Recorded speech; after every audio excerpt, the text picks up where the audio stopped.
Hello students, welcome back your YouTube channel. I hope आप सभी अच्छे होंगे और आपकी तैयारी अच्छे तरीके से चल रही होगी। जैसा कि आपने थंबनेल में देख ही लिया है, आज हम बात करने वाले हैं एसटीडी की।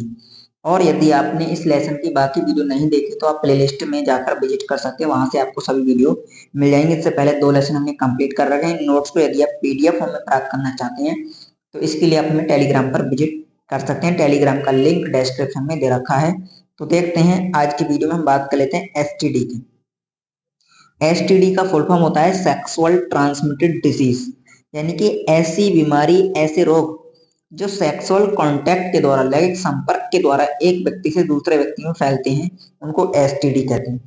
एसटीडी को आर और टीआई भी बोलते हैं। आरटीआई भी इसको बोला जाता है। रिप्रोडक्टिव ट्रैक्ट इन्फेक्शन भी इसको बोलते हैं। इसके अलावा इसी को बोला जाता है बीडी, बेनेरल डिजीज भी इसी को बोला जाता है। बेनेरल डिजीज भी इसी को बोलते हैं। तो ये तीनों नाम आपको इसके ध्यान रखने हैं। STD bacterial STD, viral STD और प्रोटोजोन्स, यानी ऐसे एसटीडी जो बैक्टीरिया के द्वारा कॉज होते हैं, जो वायरस के द्वारा कॉज होते हैं और जो प्रोटोजोन्स के द्वारा कॉज होते हैं। तो इसमें बैक्टीरियल द्वारा कॉज होने वाले आ जाता है हमारा गोनेरिया, सिफिलिस, क्लेमाइडियसिस। वायरस की हम बात करें तो वायरस के द्वारा होते हैं जेनाइटल हर्पीज और जेनाइटल बर्ड्स। इसके अलावा एड्स और हेपेटाइटिस।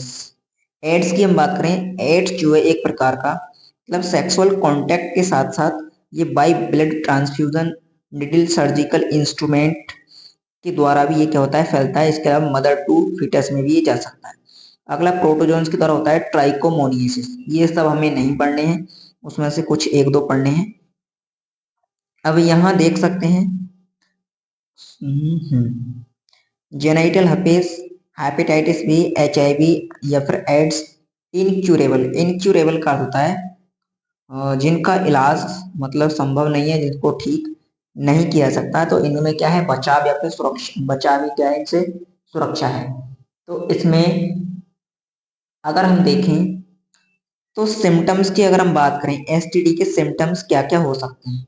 तो एसटीडी के सिम्टम्स हो सकते हैं इचिंग। इचिंग मतलब खुजली होना, हमारे जो जननांग होते हैं वहां पर खुजली होना। इसके अलावा फ्लूइड डिस्चार्ज होना, पेन होना, दर्द होना, स्वेलिंग होना, सूजन होना, ये हो सकते हैं। इसके अलावा पीआईडी, पैल्विक इन्फ्लामेटरी डिजीज भी इसका कारण हो सकता है। एक्टोपिक प्रेगनेंसी भी हो सकती है एसटीडी के कारण, या फिर हम कह सकते हैं एक्टोपिक प्रेगनेंसी है तो वो भी एसटीडी का कारण हो सकता है। अब एक्टोपिक प्रेगनेंसी होती क्या है उसको मैं आपको समझा देता हूँ। जैसे मान लो ये फैलोपियन ट्यूब है, ये ओवरी है और ये यूट्रस है। वैसे प्रेगनेंसी कहाँ होगी, यहाँ पर होगी। लेकिन कई बार क्या होता है, निषेचन होने के बाद जो जाइगोट बना, जाइगोट क्या होता है, आगे ना बढ़कर यहीं पर फैलोपियन ट्यूब में मतलब विभाजन करता है। उसके साथ साथ इसकी ग्रोथ बढ़ती है। ग्रोथ बढ़ेगी तो ये आकार में बड़ा होगा और इसको हम बोलेंगे प्रेगनेंसी। और प्रेगनेंसी कौन सी, एक्टोपिक, जो कि फैलोपियन ट्यूब में हो रही है। और ये क्या होगी, खतरनाक होगी। अभी ऐसे बढ़ता जाएगा तो क्या होगा, फैलोपियन ट्यूब फट सकती है। इसके कारण माँ की या महिला की डेथ हो सकती है। ये एक्टोपिक प्रेगनेंसी होती है। एबॉर्शन भी इससे हो सकता है, यानी कि एसटीडी का एक कारण एबॉर्शन भी हो सकता है। यानी एबॉर्शन अगर स्वतः ही गर्भपात हो जाता है तो वो भी एसटीडी का कारण हो सकता है। स्टिल बर्थ यानी मरा हुआ बच्चे का जन्म हुआ है तो वो भी क्या है, एक एसटीडी का कारण हो सकता है। और इनफर्टिलिटी भी एसटीडी का कारण हो सकती है। फिर अगर हम इनके प्रिवेंशन की बात करें, प्रिवेंशन बोले तो बचाव के कैसे किए जा सकते हैं। तो इसके बचाव की अगर बात की जाए तो इसके बचाव की हम बात करें तो अवॉइड वाइटस विद अननोन पर्सन, यानी कि अननोन पर्सन के साथ सेक्सुअल कांटेक्ट बनाने से हमें बचना चाहिए। ये इसका सबसे हम कह सकते हैं कि सामान्य बचाव या फिर हम कह सकते हैं सुरक्षा है। फिर बैरियर मेथड्स का यूज करना चाहिए। बैरियर मेथड्स हमने पढ़े थे, कॉन्डोम्स या फिर फीमेल में diaphragm, cervix cap, cervical cap, ये सब बैरियर मेथड्स होते हैं। इसके अलावा रीच टू डॉक्टर, डॉक्टर को दिखाना चाहिए, डॉक्टर से सलाह लेनी चाहिए। हाइजीन, यानी कि हाइजीन बोले तो साफ सफाई, जननांगों पर साफ सफाई रखनी चाहिए। ये इसका कारण हो सकता है।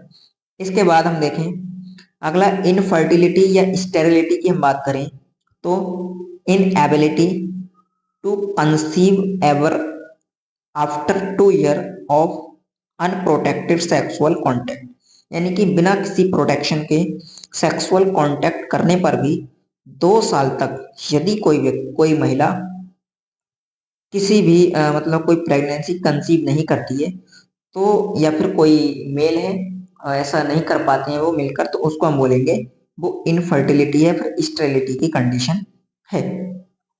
अब इसमें देख सकते हैं फीमेल में क्या कारण हो सकते हैं इसके और मेल में क्या कारण हो सकते हैं।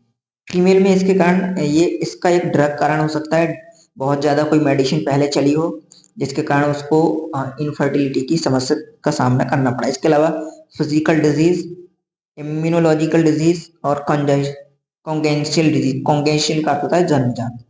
मेल में ओलिगोस्पर्मिया कॉज हो सकती है, एजियोस्पर्मिया कॉज हो सकती है और स्थेनोस्पर्मिया कॉज हो सकती है। ओलिगोस्पर्मिया की बात करें तो ओलिगोस्पर्मिया क्या है, यदि 1 ml सीमेन में 20 मिलियन से अगर कम स्पर्म है तो उस कंडीशन को बोला जाएगा ओलिगोस्पर्मिया। एजियोस्पर्मिया क्या है, इस सीमेन में स्पर्म का बिल्कुल नील होना एजियोस्पर्मिया कहलाएगा।